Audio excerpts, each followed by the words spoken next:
In February 2026, Mark Zuckerberg is on trial. Meta is being sued for deliberately designing an algorithm that hooks children on Instagram. YouTube, owned by Google, is facing the same charges. This isn't just a landmark legal case, it's a wake-up call.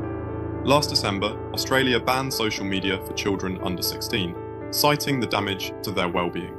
And while most of us already sense that social media addiction is harmful for kids' mental health, the real question is, how exactly does it work? In 2024, Cambridge psychologist Amy Orban and her team published a landmark review identifying 3 mechanisms that link social media use to mental health issues in teenagers: behavioural, cognitive, and neurobiological. Let's examine each in turn. First, the behavioural mechanism, what teens actually do online. Adolescence is all about figuring out who you are, and for today's teenagers, a huge part of that happens on social media. Because fitting in matters enormously at this age, teens will sometimes post risky or attention-grabbing content, referencing alcohol, oversharing personal details, just to get likes and avoid feeling left out. Social media makes this easier and more tempting.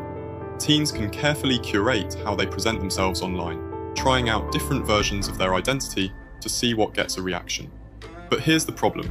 Embarrassing or risky posts don't disappear. They stick around, and peers can judge them for it long after the moment has passed.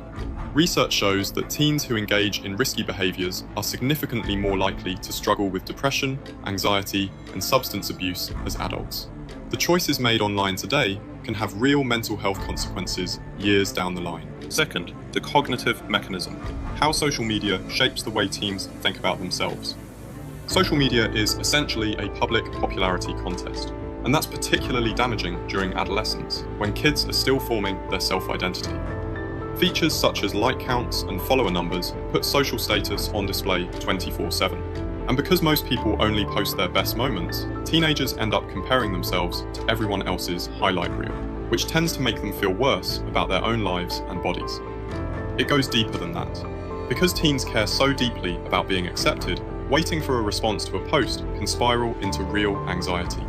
Getting fewer likes than expected can genuinely sting, hitting self-esteem and their sense of belonging, which in turn can take a mental toll.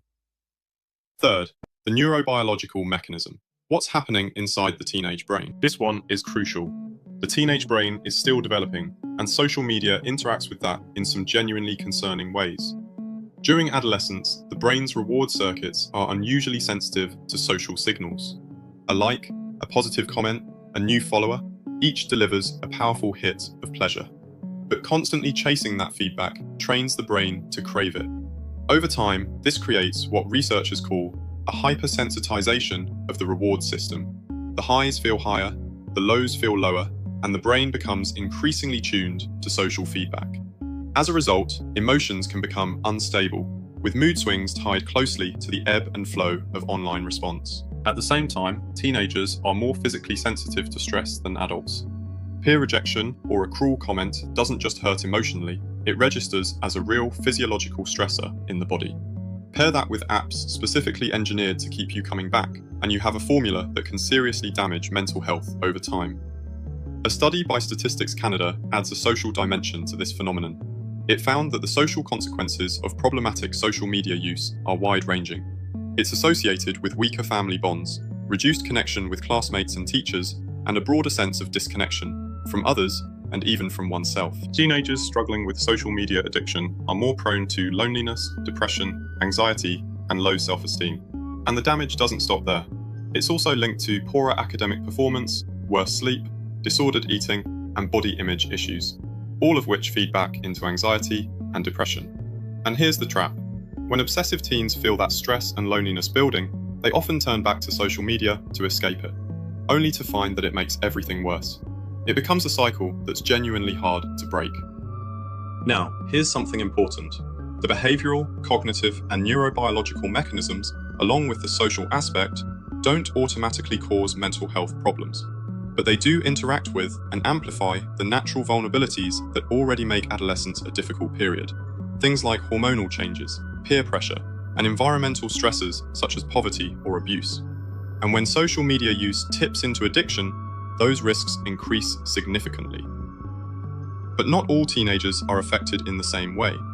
A joint study from Cambridge and Oxford, published in 2025, found that the severity and nature of social media's impact depends heavily on a teenager's existing mental health profile. Teens with internalizing conditions, like depression or anxiety, tend to spend more time online, feel less in control of that time, and are more emotionally reactive to social feedback, like likes and comments.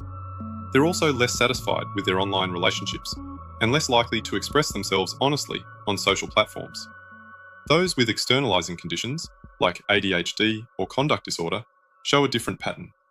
They spend more time online too, but they don't show the same emotional sensitivity to feedback or the same tendency towards social comparison. So, should every country follow Australia's lead and ban social media for under 16s? That debate is still very much open.